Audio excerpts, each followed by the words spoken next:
I tell the story often about losing Becca on the beach, our youngest. I'm going to tell you, if you're a parent and you've lost a child, even for a moment, it is the worst feeling in the world.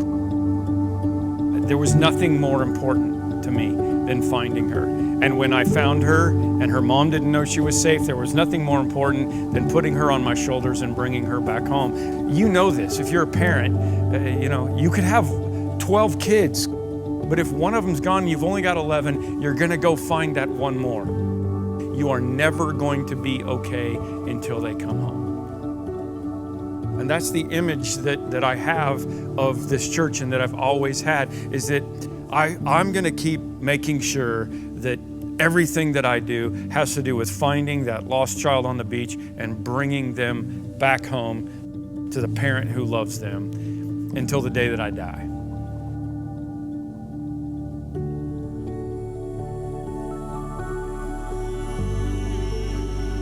8,000 people a weekend, 59th largest church in America. I mean, for crying out loud, we've done our job, right?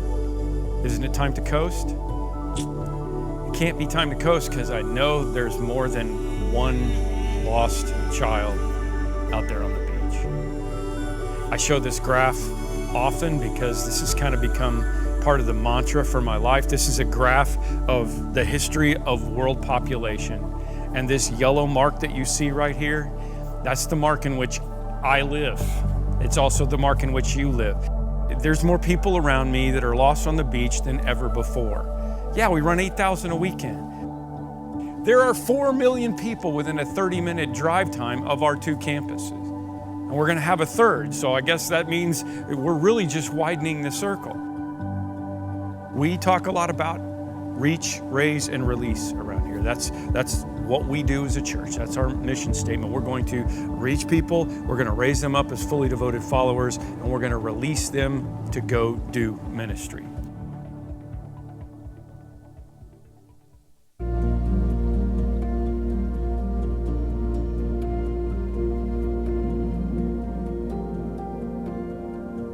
I remember they were talking about opening up a new campus, but I always found that Orland was my home, so I was didn't want to really try it out because this is where I found my relationship, so I kind of want to stay here. But then they said they're opening up a new campus in Homer, and they said, oh, if you live in the Lamont area or if you're over there, like, they could use some help. So I figured that was God's calling to me to start helping out, and I wanted to get involved more, and I felt that was an opportunity to plant the seeds to really start growing my faith, not just in words, but in actions. I'm really excited about the new Lenox campus, and I just think it's a great opportunity for us to be Parkview reaching out to other people. When I was kind of lost and looking for something, one of my friends at the salon reached out to me and told me about Parkview, and at first I was a little timid and everything, but once I finally went, it was like an awesome experience, and I even asked my small group how they got there, and it was all that somebody was reaching out and taking that step to invite them.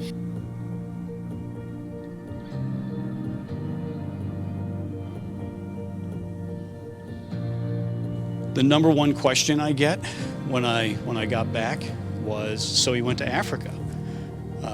What'd you build? Did you build something? My answer is always the same. Yeah, we built relationships.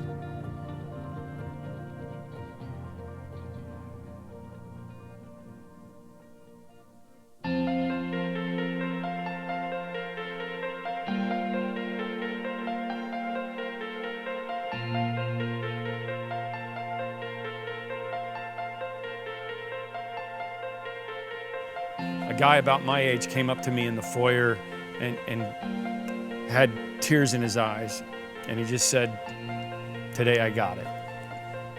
He didn't have to explain, he just said, "Today I got it." And I knew what he meant was, today I got that God really does love me, that he really has been waiting for me to come home, that he really did send his son to die to pay the price so that I could be home, and today I got it. That's why we do what we do. Is it daring? Is it scary? Yeah, it is. And it always will be. And it's always worth it. And that's what we're gonna do. We're gonna dare to reach, We're going to dare to raise, and we're going to dare to release. We've been doing it for a long time, and we don't think we're done. We need everyone to participate. Some of you, this is going to be the biggest growth time of your life when you and God sit down and say, okay, well, what should we be doing here? What should we be doing to help find your lost kids on the beach? We will be releasing all of you to the people around you who are going to be able to show up and park their car and sit their butt down in a seat at some campus somewhere that Parkview is providing for them. So we need you to have daring faith with us. We just got to find one more.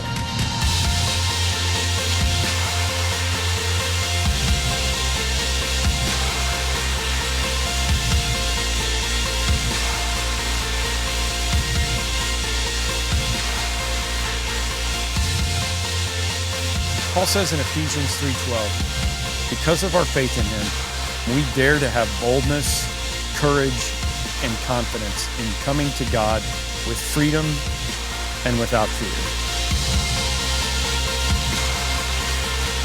And as I look back to 3 women on a train in 1951, I would love to sit down with them and say, you know that vision that you had 65 years ago?